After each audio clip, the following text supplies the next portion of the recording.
horyaalka dalka Ingiriiska ayaa habeenkan caawa soo gabagaboobay kulamo aad iyo aad u xiiso badan ayaa sidoo kale la ciyaarayay kooxda Wolves iyo waliba sidoo kale Liverpool ayaa wada ciyaarayay halka ay wada ciyaarayeen kooxda Manchester City iyo waliba kooxda Aston Villa kulankan ayaa ahaa maadaama ay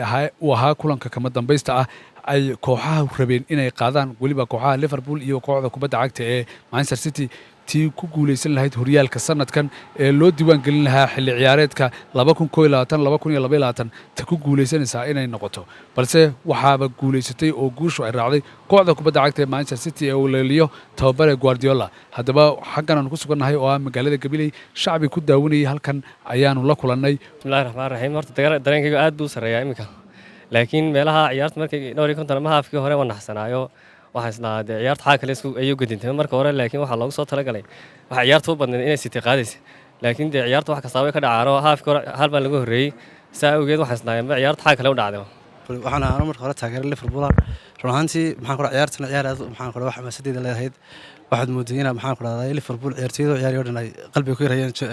koobka finaalka kubadda cagtana wax kasta way ka dhacaan Aston Villa aad bay u dadaashay laakiin wixii qorraaba dhacday waana ku faraxsanahay maxaan ku raadayay inay Man City koobka qaado sababtoo ah waxay dadaalkooda ku keensadeen run ahaantii inta maxaan ku raadayay kubadda cagta aqliyeystayba waan daawanayay laakiin taageero maxaan ku raadayay Liverpool waxaan muddada 6 sano ugu dambeysay waxaan taageero weyn oo Manchester City ah wallahi dareenkayga caawa lama qiyaasayo oo xataa hadalladii gafaha laga yaabaa oo ay farxadda garanaysa ayaa sababta noqonaysa wax badan oo maajka caawa la wada daawanayay waqti waxaan ku jirnay daan iska soo dareerno haddana kubaddu waa barcadiyo barbadow bartayda cadayd bay noo noqotay guushii naalkii bay nagu raacday kooxdeeda dhigay iyadna marka lagula tartamayo aad buu xiiso u leeyahay tartanku marka lagula tartamayo haddii maanta maajka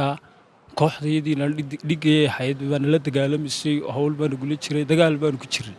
jihaadkaan ku jirnay waan ku soo guuleysanay horta anigu waxaan taageeraa horyaalka amba kooxda Liverpool laakiin soo hambalay horta Man City naga qaaday koobkii horyaalka dambe insha Allah waxaan doonaynaa inaan guuleysano maadaama champion final taaganahay insha Allah maanta Man City waxaan baleenaa horyaalkan ayaa ahaa mid marxalado kala duwan soo maray maadaama uu yahay horyaalka ugu adag kaasi oo kulanka kama dambaysta ah koox kasta ay u ciyaaraysay sidii finalka ahayd maadaama horyaalada kale qaar ka mid ah xilli horeba la sii kala qaaday Cabdilaan Brown MMTV Gabiley